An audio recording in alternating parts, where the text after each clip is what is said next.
ನಮಸ್ಕಾರ ಸ್ನೇಹಿತರೆ, ನಮ್ಮ ಚಾನೆಲ್ಗೆ ನಿಮ್ಮೆಲ್ಲರಿಗೂ ಸ್ವಾಗತ. ನಾವು ಹುಟ್ಟಿದ ದಿನ ನಮ್ಮ ಜೀವನದ ಮೇಲೆ ಪ್ರಭಾವ ಬೀರುತ್ತದೆಯೇ? ಭಾನುವಾರ ಹುಟ್ಟಿದವರು ರಾಜಯೋಗವನ್ನು ಪಡೆಯುತ್ತಾರೆಯೇ? ಸೋಮವಾರ ಜನಿಸಿದವರು ಹೆಚ್ಚು ಭಾವನಾತ್ಮಕ ಸ್ವಭಾವದವರಾಗಿರುತ್ತಾರೆಯೇ? ಶನಿವಾರ ಜನಿಸಿದವರ ಜೀವನದಲ್ಲಿ ಕಷ್ಟಗಳು ಹೆಚ್ಚಾಗಿರುತ್ತವೆಯೇ? ಹಿಂದೂ ಜ್ಯೋತಿಷ್ಯಶಾಸ್ತ್ರ ಮತ್ತು ಜಾನಪದ ನಂಬಿಕೆಗಳ ಪ್ರಕಾರ ಮಗು ಹುಟ್ಟಿದ ವಾರ, ದಿನ ಅದರ ವ್ಯಕ್ತಿತ್ವ, ಸ್ವಭಾವ ಮತ್ತು ಜೀವನದ ಕೆಲವು ಅಂಶಗಳ ಮೇಲೆ ಪರಿಣಾಮ ಬೀರುತ್ತದೆ ಎಂದು ನಂಬಲಾಗಿದೆ. ಆದರೆ ಇದು ಸಂಪೂರ್ಣ ಭವಿಷ್ಯವನ್ನು ನಿರ್ಧರಿಸುವುದಿಲ್ಲ, ಏಕೆಂದರೆ ವ್ಯಕ್ತಿಯ ಜೀವನವನ್ನು ರೂಪಿಸುವಲ್ಲಿ ನಕ್ಷತ್ರ, ರಾಶಿ, ಲಗ್ನ, ಗ್ರಹಸ್ಥಿತಿ, ಕುಟುಂಬದ ಪರಿಸರ, ಶಿಕ್ಷಣ ಮತ್ತು ಸ್ವಂತ ಪರಿಶ್ರಮವೂ ಬಹಳ ಮುಖ್ಯವಾಗಿದೆ. ಹಾಗಾದರೆ ವಾರದ 7 ದಿನಗಳಲ್ಲಿ ಯಾವ ದಿನ ಜನಿಸಿದ ಮಕ್ಕಳಿಗೆ ಯಾವ ಗುಣಲಕ್ಷಣಗಳು ಇರುತ್ತವೆ? ಪುರಾಣಗಳ ಪ್ರಕಾರ ಮತ್ತು ಜ್ಯೋತಿಷ್ಯ ಶಾಸ್ತ್ರ ಏನು ಹೇಳುತ್ತದೆ?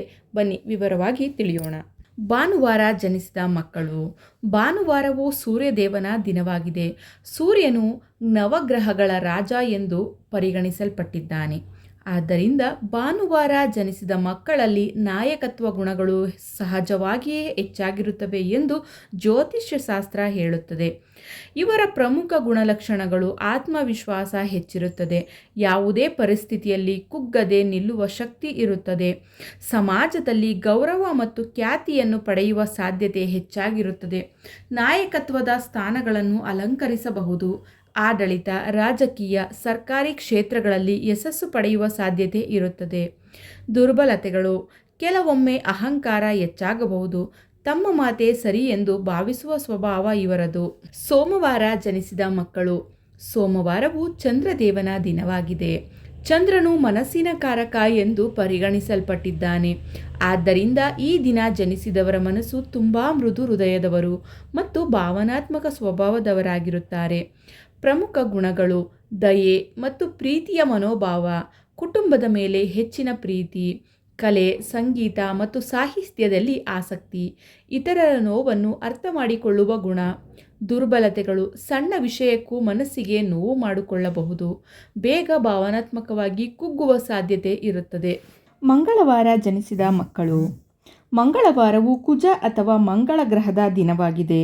ಈ ದಿನ ಜನಿಸಿದವರು ಶಕ್ತಿಶಾಲಿಗಳು, ಧೈರ್ಯಶಾಲಿಗಳು ಮತ್ತು ಸಾಹಸಿಗಳಾಗಿರುತ್ತಾರೆ. ಪ್ರಮುಖ ಗುಣಗಳು: ಹೋರಾಟದ ಮನೋಭಾವ, ಕಠಿಣ ಸಂದರ್ಭಗಳಲ್ಲಿಯೂ ಹಿಂದೆ ಸರಿಯುವುದಿಲ್ಲ, ಸೇನೆ, ಪೊಲೀಸ್, ಕ್ರೀಡೆ ಅಥವಾ ತಾಂತ್ರಿಕ ಕ್ಷೇತ್ರಗಳಲ್ಲಿ ಯಶಸ್ಸು ಪಡೆಯಬಹುದು, ಗುರಿ ಸಾಧಿಸುವ ಕಡೆಗೆ ಪ್ರಯತ್ನಿಸುತ್ತಾರೆ.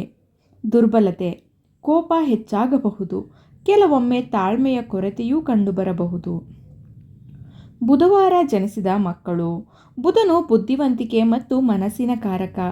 ಪ್ರಮುಖ ಗುಣಗಳು: ಚುರುಕಾದ ಬುದ್ಧಿಶಕ್ತಿ, ಉತ್ತಮ ಮಾತುಗಾರಿಕೆ, ವ್ಯಾಪಾರ ಮತ್ತು ಹಣಕಾಸು ಕ್ಷೇತ್ರದಲ್ಲಿ ಯಶಸ್ಸು, ಹೊಸ ವಿಷಯಗಳನ್ನು ಬೇಗ ಕಲಿಯುವ ಸಾಮರ್ಥ್ಯ. ದುರ್ಬಲತೆಗಳು: ಅತಿಯಾದ ಚಿಂತೆ, ನಿರ್ಧಾರ ತೆಗೆದುಕೊಳ್ಳುವಲ್ಲಿ ಗೊಂದಲ. ಗುರುವಾರ ಜನಿಸಿದ ಮಕ್ಕಳು. ಗುರುವಾರವು ಬೃಹಸ್ಪತಿ ದೇವರ ದಿನವಾಗಿದೆ.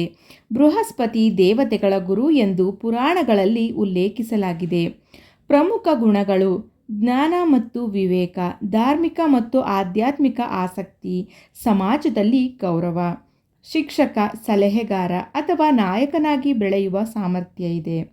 ದೌರ್ಬಲ್ಯತೆಗಳು: ಇತರರನ್ನು ಅತಿಯಾಗಿ ನಂಬುವ ಸ್ವಭಾವ, ಕೆಲವೊಮ್ಮೆ ಅತಿಯಾದ ಉದಾರತೆ. ಶುಕ್ರವಾರ ಜನಿಸಿದ ಮಕ್ಕಳು. ಶುಕ್ರನು ಐಶ್ವರ್ಯ, ಸೌಂದರ್ಯ ಮತ್ತು ಕಲೆಯ ಅಧಿಪತಿ. ಪ್ರಮುಖ ಗುಣಗಳು: ಆಕರ್ಷಕ ವ್ಯಕ್ತಿತ್ವ, ಸಂಗೀತ, ಸಿನಿಮಾ, ಚಿತ್ರಕಲೆ ಮತ್ತು ಫ್ಯಾಷನ್ ಕ್ಷೇತ್ರಗಳಲ್ಲಿ ಆಸಕ್ತಿ, ಉತ್ತಮ ಸ್ನೇಹ ಸಂಬಂಧಗಳನ್ನು ಬೆಳೆಸುವ ಗುಣ, ಸುಖ ಮತ್ತು ಸೌಕರ್ಯಗಳನ್ನು ಇಷ್ಟಪಡುತ್ತಾರೆ. ದೌರ್ಬಲ್ಯತೆಗಳು: ಖರ್ಚು ಮಾಡುವ ಪ್ರವೃತ್ತಿ ಹೆಚ್ಚು ಇರುತ್ತದೆ, ಭೌತಿಕ ಸುಖಗಳಿಗೆ ಹೆಚ್ಚಿನ ಮಹತ್ವ ನೀಡಬಹುದು. ಶನಿವಾರ ಜನಿಸಿದ ಮಕ್ಕಳು. ಶನಿವಾರ ಶನಿದೇವನ ದಿನವಾಗಿದೆ. ಶನಿದೇವರನ್ನು ಕರ್ಮಫಲದಾತ ಎಂದು ಕರೆಯಲಾಗುತ್ತದೆ.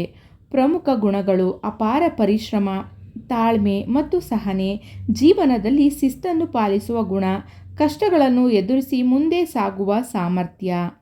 ದುರ್ಬಲತೆಗಳು: ಯಶಸ್ಸು ತಡವಾಗಿ ದೊರೆಯಬಹುದು, ಜೀವನದಲ್ಲಿ ಆರಂಭಿಕ ಹಂತದಲ್ಲಿ ಹೆಚ್ಚು ಸವಾಲುಗಳನ್ನು ಎದುರಿಸಬೇಕಾಗಬಹುದು. ಜ್ಯೋತಿಷ್ಯ ಗ್ರಂಥಗಳ ಪ್ರಕಾರ ವಾರದ ಪ್ರತಿಯೊಂದು ದಿನಕ್ಕೂ ಒಂದು ಗ್ರಹದ ಆಧಿಪತ್ಯವಿದೆ. ಭಾನುವಾರ ಸೂರ್ಯ, ಸೋಮವಾರ ಚಂದ್ರ, ಮಂಗಳವಾರ ಕುಜ, ಬುಧವಾರ ಬುಧ, ಗುರುವಾರ ಗುರು, ಶುಕ್ರವಾರ ಶುಕ್ರ, ಶನಿವಾರ ಶನಿ. ಯಾವ ಗ್ರಹದ ಪ್ರಭಾವದಲ್ಲಿ ಮಗು ಜನಿಸುತ್ತದೆಯೋ ಆ ಗ್ರಹದ ಕೆಲವು ಗುಣಗಳನ್ನು ವ್ಯಕ್ತಿಯ ಸ್ವಭಾವದಲ್ಲಿ ಪ್ರತಿಫಲಿಸುತ್ತವೆ ಎಂದು ಜ್ಯೋತಿಷ್ಯ ಶಾಸ್ತ್ರಗಳು ಹೇಳುತ್ತವೆ. ಒಂದು ಮಗುವಿನ ಭವಿಷ್ಯವನ್ನು ಕೇವಲ ಅದು ಯಾವ ವಾರದಲ್ಲಿ ಜನಿಸಿದೆ ಎಂಬುದರ ಆಧಾರದ ಮೇಲೆ ನಿರ್ಧರಿಸಲು ಸಾಧ್ಯವಿಲ್ಲ. ಏಕೆಂದರೆ ಜನ್ಮ ನಕ್ಷತ್ರ, ರಾಶಿ, ಲಗ್ನ, ಗ್ರಹಗಳ ಸ್ಥಾನ, ದಶಾಭುಕ್ತಿಗಳು, ಶಿಕ್ಷಣ, ಕುಟುಂಬದ ವಾತಾವರಣ, ಸ್ವಂತ ಪರಿಶ್ರಮ ಇವೆಲ್ಲವೂ ಸೇರಿ ವ್ಯಕ್ತಿಯ ಭವಿಷ್ಯವನ್ನು ರೂಪಿಸುತ್ತವೆ. ಹಾಗಾದರೆ ನೀವು ಅಥವಾ ನಿಮ್ಮ ಮಕ್ಕಳು ಯಾವ ವಾರದಲ್ಲಿ ಜನಿಸಿದ್ದೀರಿ? ಆ ದಿನಕ್ಕೆ ಸಂಬಂಧಿಸಿದ ಗುಣಗಳು ನಿಮ್ಮ ಜೀವನದಲ್ಲಿ ಕಂಡುಬಂದಿದೆಯೇ? ಕಮೆಂಟ್ ಮೂಲಕ ತಿಳಿಸಿ. ಇಂತಹ ಧಾರ್ಮಿಕ, ಜ್ಯೋತಿಷ್ಯ ಮತ್ತು ಕುತೂಹಲಕಾರಿ ಮಾಹಿತಿಗಳಿಗಾಗಿ ನಮ್ಮ ಚಾನಲನ್ನು ಸಬ್ಸ್ಕ್ರೈಬ್ ಮಾಡುವುದನ್ನು ಮರೆಯಬೇಡಿ. ಧನ್ಯವಾದಗಳು.